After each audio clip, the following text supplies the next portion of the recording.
Benita nuk e kishte menduar kurrë se do të binte në dashuri në këtë mënyrë.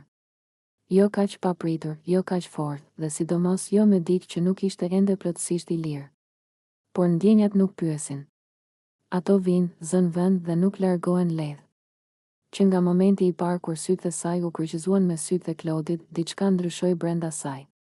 Ishte një ndjesje e çuditshme, si një dridhje e lehtë në kraharor, si një parandjenje se ky njeri do të kishte rëndësi. Klodi kishte një buzëqeshje të ëmbël, nga ato që nuk përpiqen të bien në sy, por që të mbeten në mendje. Nuk ishte vetëm buzëqeshja, por mënyra si fliste, si dëgjonte, si e shikonte. Me të, Benita ndiej e parë. E kuptuar, e pranuar. Mes tyre lindi një kimje e fortë, e padukshme për të tjerët, por shumë e qartë për ta. Një lidhje që nuk kishte nevojë për shumë fjalë, sepse heshtja mes tyre ishte po aq e mbushur sa bisedat. Ditët kalonin dhe ndjenjat e Benitës vetëm rriteshin. Ajo e gjente veten duke menduar për Klodin pa e kuptuar, duke buzëqeshur kur i kujtohej zëri i tij ose një detaj i vogël nga mënyra si sillej. Ishte ajo lloj dashurie që të kap ngadalë, por rrënjoset thellë. Një dashuri që nuk bërtet, por që digjet qet nga brenda. Benita besonte tek ajo që ndjente. Besonte se ajo kimi nuk ishte rastësi.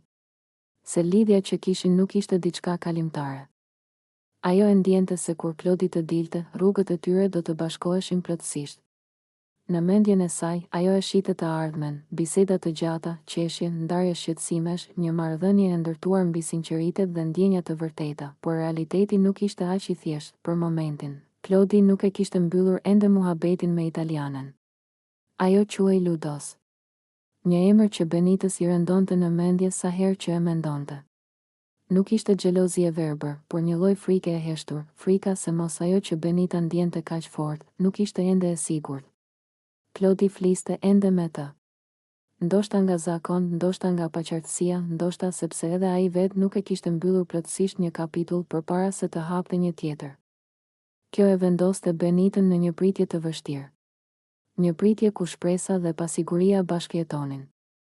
Nga njëra anë, ajo besonte tek ajo që kishin ndërtuar bashkë, tek shikimet, tek fjalët, tek momentet që nuk mund të shtireshin. Nga ana tjetër, e dinte se derisa Klodi të ishte plotësisht i lirë emocionalisht, ajo mbetej në një terren të paqëndrueshëm. Megjithatë, Benita nuk ishte nga ato që largohen lehtë. Ajo nuk kërkonte premtime boshe, as fjalë të mëdha. Kërkonte vetëm sinqeritet dhe kohë. Ishte e gatshme të priste, jo sepse nuk e vlerësonte veten, por sepse ndjenja që kishte për Klodin ishte e vërtetë. Dhe ndonjëherë, dashuria e vërtetë kërkon durim. Netëve, kur mendimet i bëheshin më të zhurmshme, Benita pyes veten në heshtje: a do të zgjedh ai atë që ndjen me mua? Nuk ishte pyetje e bërë me dëshpërim, por me shpresë.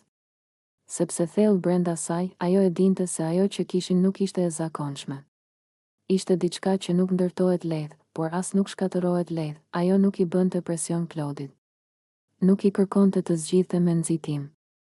Donte që zgjedhja e tij të ishte e pastër, e qartë dhe e sinqertë. Sepse vetëm kështu, kur të ishin bashkë, do të ishte pa hije nga e kaluara, dhe kështu, Benita vazhdonte të jetonte mes pritjes dhe shpresës. Me zemër.